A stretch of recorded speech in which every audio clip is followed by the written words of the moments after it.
खबरों में आगे बढ़ेंगे। चिराग पासवान ने बीजेपी को नसीहत दी है कि मंदिर जैसे विवादित मुद्दों को चुनावी मुद्दा न बनाया जाए। चिराग के बयान के बाद एनडीए के अंदर सियासत गर्मा गई है और विपक्ष चुटकी ले रहा है।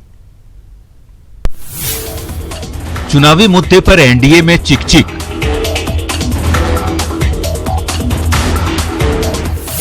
चिराग ने कल दी थी नसीहत। मुद्दा मेरे हिसाब से नहीं होना चाहिए, यही आग्रह मैंने पिछले जो 3 विधानसभा के परिणाम आए उसके बाद भी मैंने कहा था कि कहीं ना कहीं हम लोग को नुकसान होता है जब आप डेवलपमेंट के एजेंडे से आप हटते हैं। आज फिर से दे दी सलाह। मैंने सिर्फ इतना कहा है कि राम मंदिर और ट्रिपल तलाक चुनावी मुद्दा नहीं होना चाहिए।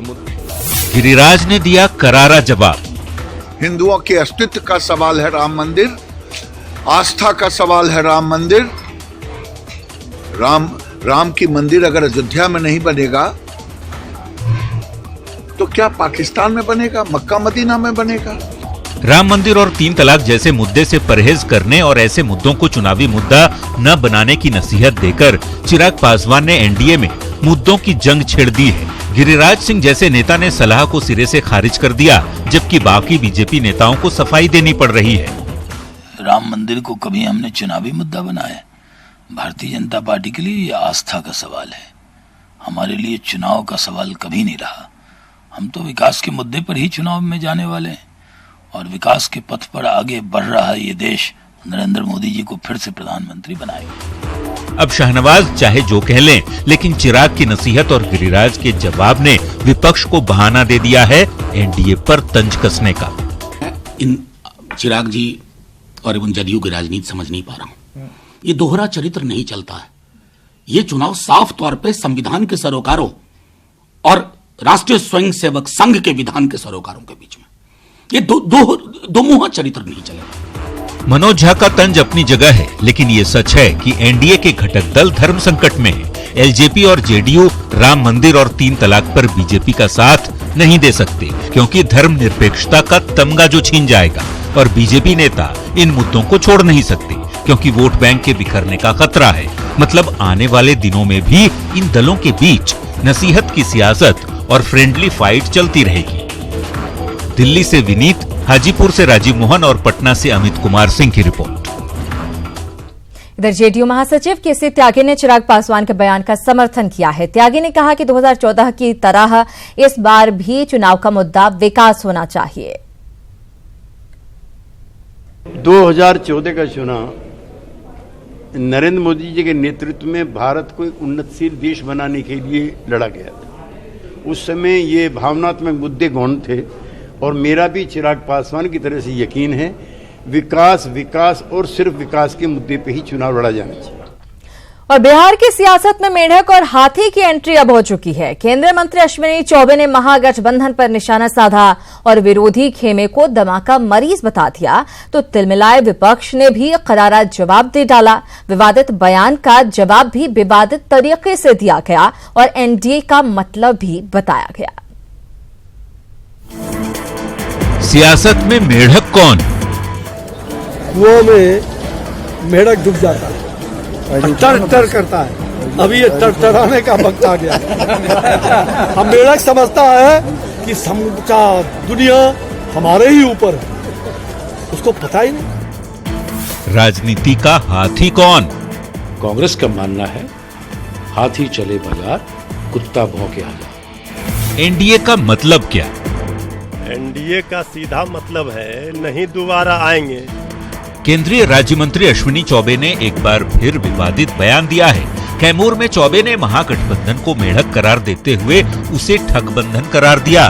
साथ ही विपक्षी अलायंस को 7 बहनों का बेमेल कुनबा बता डाला।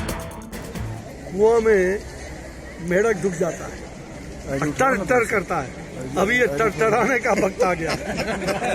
अब मेढक समझता है कि समूचा दुनिया हमारे ही ऊपर है, उसको पता ही नहीं। ये टर्टर करने वाले ये चुनाव के माहौल में ये रामो बामो सामो दामो धामो 7 बहिन चंपा जागो रे जागो। चौबे यही नहीं रुके, कहा महागठबंधन दमा का मरीज है, जिसे पाकिस्तान बॉर्डर पर ले जाकर हिंद महासागर में डुबो देना चाहिए। और बिहार की जनता और देश की जनता ये रामो बामो सामो, ये दम्मा का जो मरीज हो गया है, इस दम्मा के मरीज को पूरी तरह से पाकिस्तान के बॉर्डर तक ले जाएंगे और हिंद महासागर में समा जाएगा। ये तमाम रामो दामो सामो, कहीं कोई नहीं बचेगा और देश का प्रधानमंत्री फिर से भारत का प्रधानमंत्री श्री नरेंद्र भाई मोदी होंगे। अश्विनी चौबे का विवादित बयान सामने आने के बाद कांग्रेस तिलमिला गई और पार्टी की ओर से विवादित जवाब भी दिया गया। मोदी सरकार में अश्विनी चौबे और गिरिराज सिंह जैसे लोग मंत्रिपरिषद में शामिल हैं और ये जब भी बोलते हैं तो अनाप शनाप बोलते हैं, बकवास बोलते हैं। कांग्रेस का मानना है हाथी चले बाजार भौंके हजार। इन लोगों के बयान को कौन महत्व देता है? ये तो जब भी बोलेंगे गाली गलौज की भाषा बोलते हैं। इन्हें अपना भविष्य अपना पता है नहीं कि अब 2-4 महीने के मेहमान हैं। चौबे ने महागठबंधन को ठगबंधन बताया तो आरजेडी ने एनडीए का फुल फॉर्म भी बता दिया। पार्टी नेता कह रहे हैं कि सत्ता में नहीं लौटने का डर ही है जिससे बीजेपी के नेता छटपटाहट में बयानबाजी कर रहे हैं।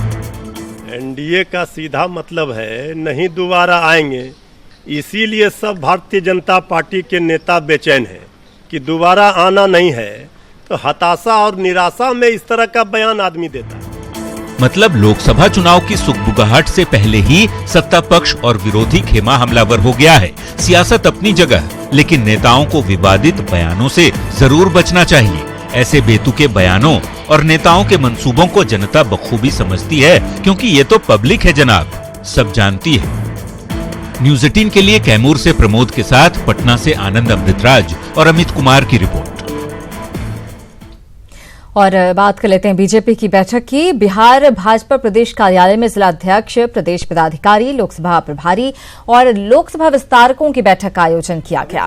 प्रदेश अध्यक्ष नित्यानंद राय की अध्यक्षता में हुई इस बैठक में बिहार भाजपा प्रभारी सह राष्ट्रीय महामंत्री भूपेंद्र यादव ने भी कार्यकर्ताओं को जीत का मंत्र दिया। इस बैठक के जरिए सभी लोकसभा क्षेत्र की स्थिति का फीडबैक लिया जा रहा है।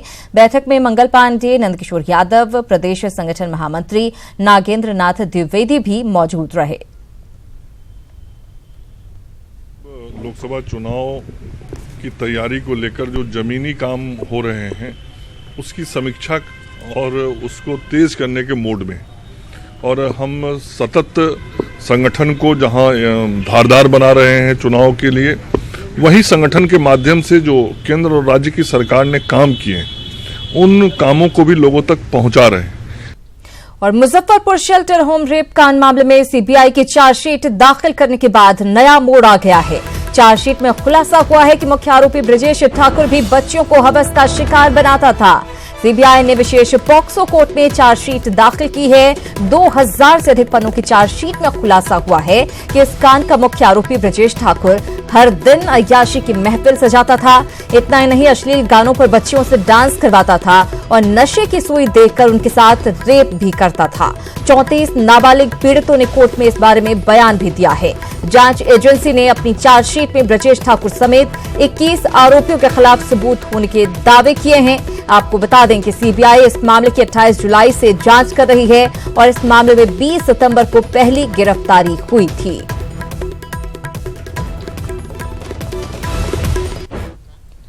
खबरों में आगे बढ़ेंगे। सुपौल के छातापुर थाना क्षेत्र के परियाही गांव में आग लग गई और आग देखते ही देखते 20 घरों तक फैल गई। देखिए किस तरीके से भयावह तरीके से 20 घरों को आग ने अपनी चपेट में लिया है। भीषण आग में लाखों की संपत्ति जलकर राख हो गई। स्थानीय लोगों ने कड़ी मशक्कत के बाद आग पर काबू पाया। लोगों का कहना है कि गांव तक रास्ता नहीं होने के कारण दमकल की गाड़ी गांव तक नहीं पहुंच पाई। अगर गांव तक रास्ता होता तो इतना बड़ा नुकसान नहीं होता।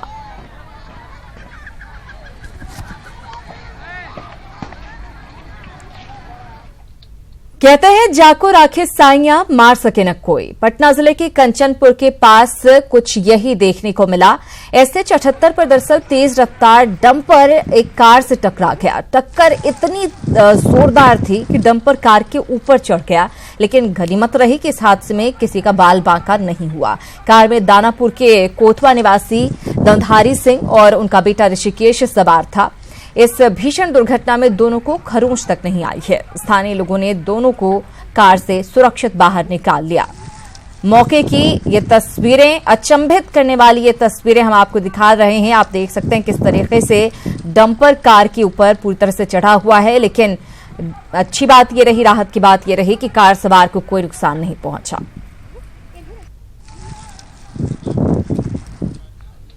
खबर छपरा से। छपरा पुलिस ने करीब 25 लाख मूल्य की शराब की बड़ी खेप जब्त की है। पुलिस ने शराब के साथ 2 तस्करों को भी गिरफ्तार किया है। आपको बता दें कि तस्करी में एक पुलिस का जवान भी शामिल था, जिसे गिरफ्तार कर लिया गया है।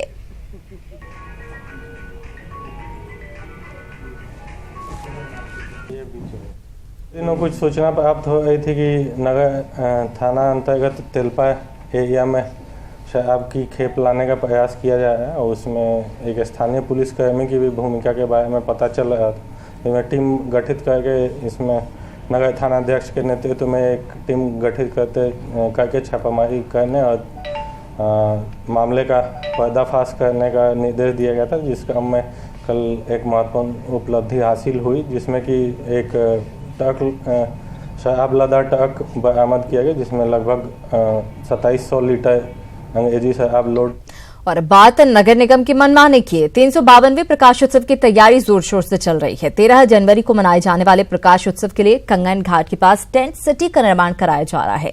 आज निगम की टीम ने सड़क किनारे बने दुकानों और खटालों को यहां से हटा दिया, जिसका स्थानीय लोगों ने विरोध किया है।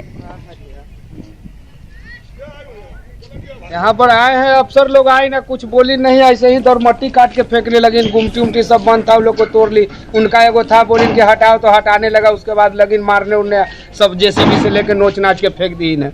अब बताइए, हम अपना जमीन रोड से यहाँ छोड़ के हम बनाए हुए हैं, यहाँ नहीं छोड़ के बनाए, सीढ़ी नहीं बनाएंगे, अब कैसे चढ़ेंगे हम? अब बताइए, इसमें मेरा क्या गलती है? दुकान उकान जो था किनकी जमीन थी?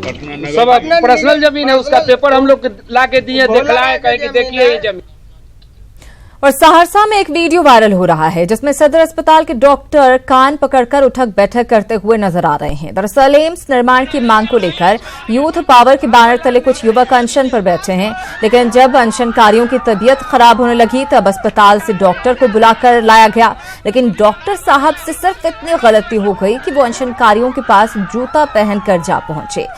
न्यूज 18 हालांकि इस वीडियो की सत्यता की पुष्टि नहीं करता।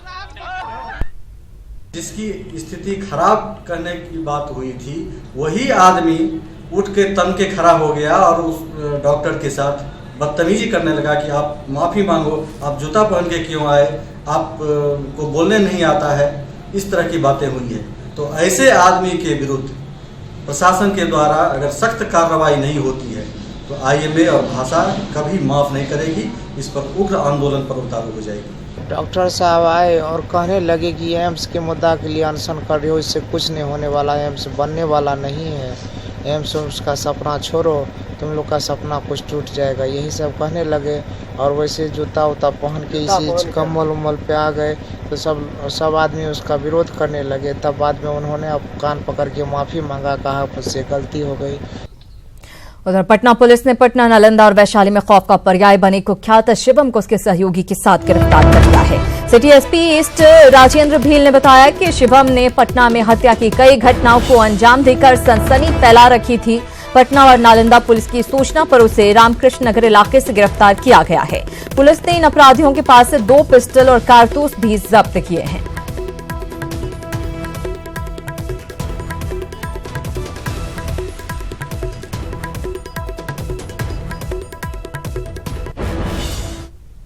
मिली थी कि पटना जिला और नालंदा जिला में अपराध करने वाले कुख्यात शिवम अपने साथी के साथ वहाँ छुपा हुआ है। उसमें नालंदा की एक टीम के द्वारा भी सूचना दी गई थी, तो वो लोग भी आए थे और RK नगर और इस्लामपुर की टीम द्वारा वहाँ छापेमारी की गई। यहाँ शिवम अपने साथी के साथ ये 2 हथियार और गोली के साथ पकड़ा गया। जब इनसे पूछताछ किया गया तो इनके द्वारा वैशाली, पटना और नालंदा और आसपास के सभी जिलों में लगभग 10 से अधिक कांडों में अपनी संलिप्तता स्वीकार।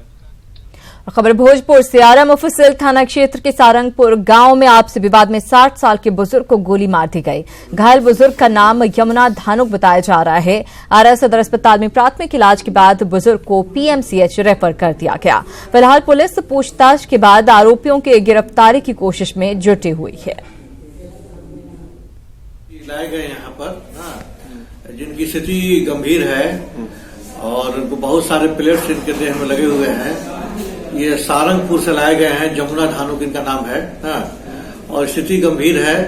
और अभी इनका प्राइमरी इलाज कर दिया गया है और बेहतर इलाज के लिए इनको पटना रेफर किया।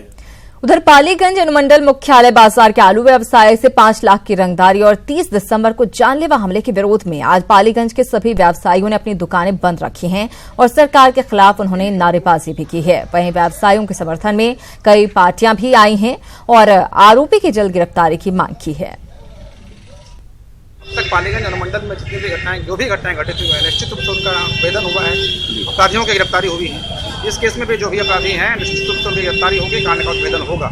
हमने सभी अपने जो व्यवसायी साथी हैं उनसे गुजारिश की है, उनसे मिला हूँ, उनके साथ हमारी बैठकें होती हैं, बातचीत होती है। उन सबसे हमने गुजारिश की है कि निर्भीक होकर अपना व्यवसाय करें, पुलिस सबके साथ है।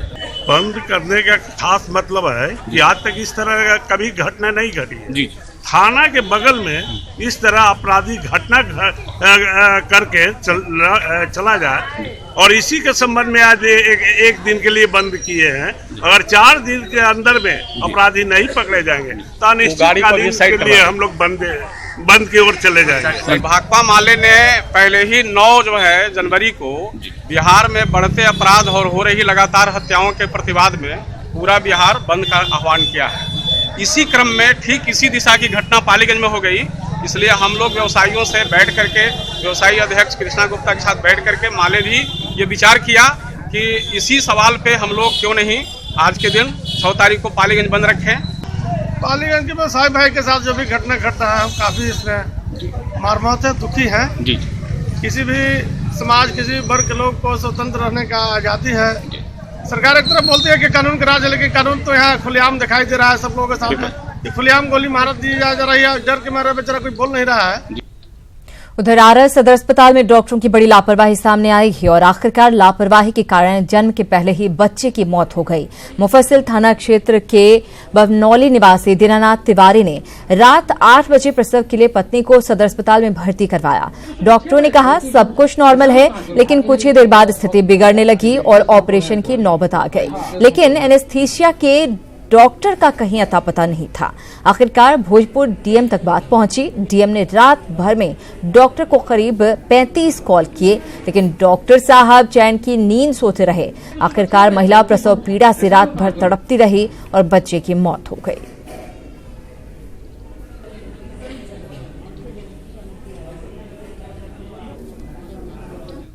और जेडीयू प्रवक्ता नीरज के सूर्पनखा वाले बयान पर तेजप्रताप यादव ने नाराजगी जताई है और जेडीयू को गुंडों की पार्टी करार दिया है। तेज ने कहा कि नीतीश के इशारे पर उनके नेता अनाप शनाप बोल रहे हैं, ऐसे लोगों पर नीतीश नकेल कसें वरना वो केस करेंगे। उन्होंने हालात को महाजंगल राज दरअसल बताया। तेजप्रताप यादव खासे नाराज इस बयान के बाद नजर आ रहे हैं।